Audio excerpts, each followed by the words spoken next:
Howdy, and welcome back to Barebow Basics. With indoor season wrapping up and indoor nationals just around the corner for me, I wanted to take a moment to say how happy I am with the performance of the demonstration bow we've set up. It has consistently helped me to score above 500 in the 18-meter indoor round at every event that I've been to so far this year. For this segment, we're going to deep dive and focus on an important critical concept: back tension. Back tension is the correct activation of specific muscles during your shot cycle so that you can more easily reach alignment and have cleaner releases during shot execution. A lot of beginners struggle with back tension because no one shows them how to activate those muscles correctly, and they develop bad form over time. So we're headed back to the archery range today so that I can show you how I teach someone to activate those back muscles in the correct sequence. This will help promote better shooting in your barebow journey. So how does one learn back tension? The most common approach is looking at a medical chart and identifying the muscle groups involved. But I often find that doesn't translate well for students in the real world because they can't feel which muscles need to be activated. Showing you the rhomboid muscle group or the trapezius muscle group doesn't really let you know how to activate them during your shot cycle. As a result, a lot of beginners end up with misalignment issues and a misunderstanding of the alignment triangle, which leads to poor form as they begin their barebow journey.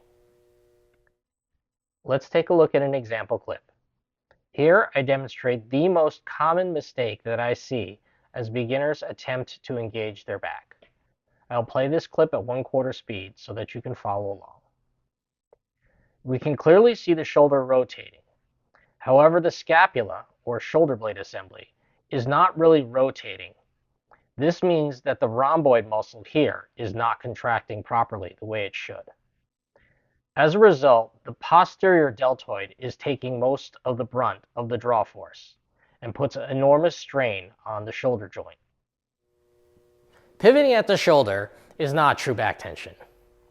In order to achieve good back tension, we need to understand that there are two major components that have to move during the draw stroke. Aside from the shoulder joint, the entire scapular shoulder assembly should also rotate while you're drawing your bow. In order to accomplish this, we engage and activate the rhomboid muscles and trapezius muscles about partway through our draw cycle. It doesn't matter which type of draw cycle you use, whether it's linear, NTS, or some hybrid version. Whichever approach you use, your shoulder joint should be used to move in the initial travel of the draw, because that's when the bow is at its lightest draw weight.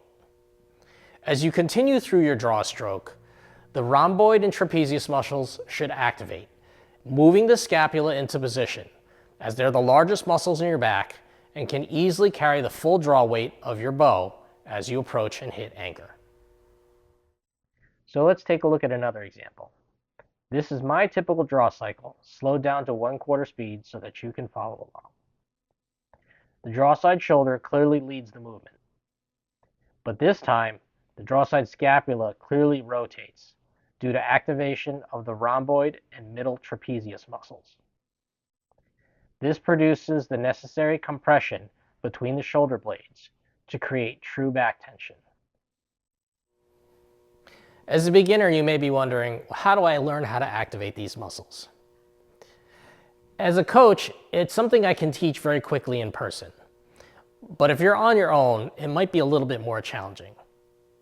To help you with that, I'm going to teach you how I normally teach a student so that you can feel what it's like to activate those muscles. At a certain point in the exercise, you will need the help of a friend or participant in order to duplicate what I would normally do so that you can get a good feel for how to activate the muscles during your draw cycle. The first of 3 exercises is a simple shrug, where you lift your shoulders towards your ears, activating the upper trapezius muscle. It is important to learn the feeling of that activation because it is a muscle we do not generally want to incorporate during the draw cycle. More importantly, this will show you what it feels like to have your scapula moving in your back.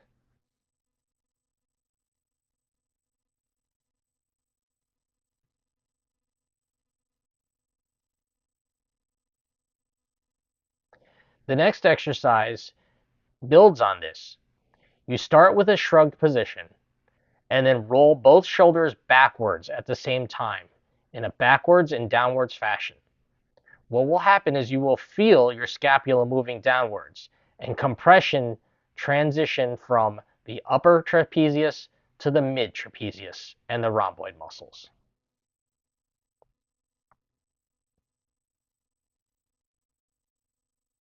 It is important to stop halfway down during the roll procedure. This allows you to feel what that compression between the shoulder blades should feel like as the rhomboids and the mid trapezius are compressed. I like to tell my students to think of a nutcracker where they're trying to crush a walnut between their shoulder blades.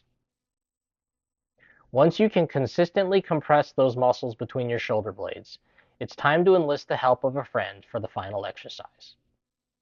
Have them stand behind you and using two fingers, touch your rhomboid muscles during your draw cycle.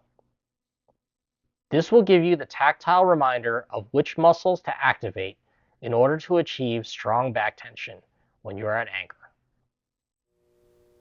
Learning to build back tension into your shot cycle will take some time, but I promise you the payoffs are well worth it, as it will significantly improve your ability to progress in your barebow journey.